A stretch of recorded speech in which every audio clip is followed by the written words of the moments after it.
안녕하세요. 최신 글로벌 이슈를 알려드리는 혁신 코리아 TV입니다. 최근 미합 중국 항공 우주국인 나사에서 우리나라의 한 지역에 큰 관심을 가지고 있다고 발언해 화제가 되었다고 합니다.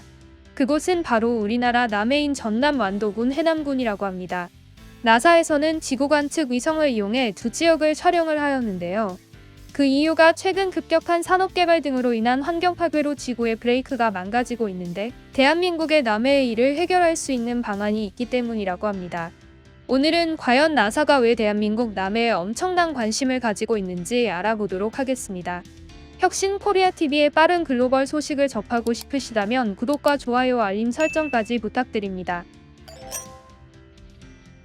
지난해 미국 항공우주국 나사에서 지구 관측 위성을 이용하여 촬영한 사진을 공개한 적이 있습니다.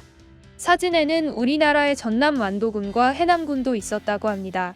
듬성듬성 검은색 점들이 보여주고 있는 것은 바로 바다의 농장 양식장입니다.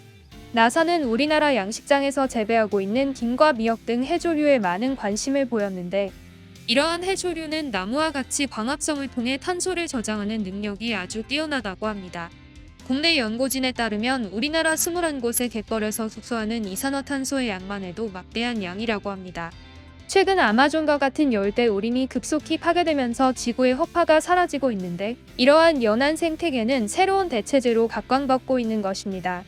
지구온난화로 인한 우려는 시시각각 현실로 다가오는 중이라고 합니다. 전 세계에 각종 이상기후 현상이 일어나고 있으며 얼마 전 우리나라에도 중부지방에 급격한 폭우가 내려 홍수가 발생하기도 하였습니다. 이번 폭우는 수도권에 상당한 피해를 끼쳤으며 약 600억 원 이상의 피해액을 내기도 하였습니다. 이러한 지구온난화의 주범으로 꼽히는 것이 바로 이산화탄소라고 합니다. 대기 중에 이산화탄소가 많아지게 되면 온실효과를 내서 지구의 온도를 높이는 방식이라고 합니다. 이산화탄소는 주로 식물이 광합성 작용을 하면서 산소로 바꿔주는 과정을 통해 순환하게 되는데 많은 도시 개발로 인해 광합성할 식물이 줄어들면서 문제가 되었습니다.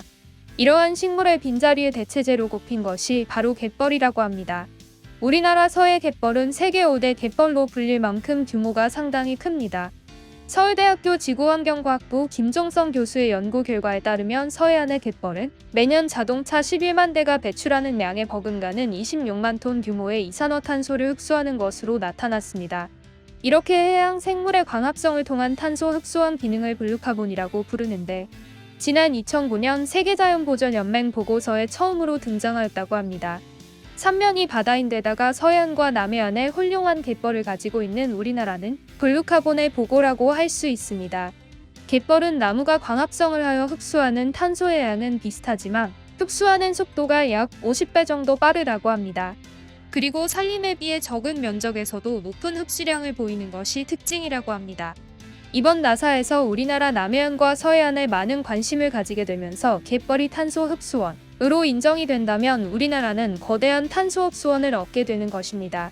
한편 이토록 중요한 우리나라 남해의 갯벌이 중국의 미세 플라스틱으로 인해 환경이 파괴되고 생태계가 무너지고 있다고 합니다.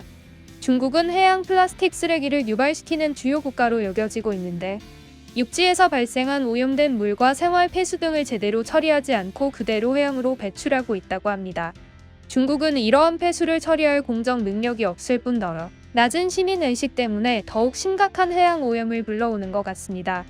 이러한 해양 쓰레기는 연안해역 오염을 조성하는 중요한 요소이며 해류를 타고 우리나라의 서해와 남해로 흘러들어와 해조류 양식장에 큰 피해를 주었다고 합니다. 지난해 나사에서 공개한 인공위성 사진을 보면 중국에서 배출한 미세 플라스틱이 해류를 타고 전 세계로 퍼져나가는 것이 찍혀 많은 논란이 되기도 하였습니다. 그동안 중국 양쯔강 하구는 미세 플라스틱이 방출된다는 의심만 받았었지만 해당 사진과 보고서에 의해 객관적인 사실이 되고야 말았습니다. 지난해 발표된 중국 환경화학 연구 자료에 따르면 2010년 중국의 세계 해양 플라스틱 쓰레기에 대한 기여도는 약 27%에 달했으며 배출량은 132만에서 350만 톤으로 세계 1위라고 합니다. 이렇듯 중국은 자신들이 많은 해양 쓰레기를 배출하는 것에 대해 국제적인 따가운 시선을 느끼고 플라스틱 제한령을 시행하게 됩니다. 물론 플라스틱 제한령의 효력은 그다지 높지 않은 것으로 보여집니다.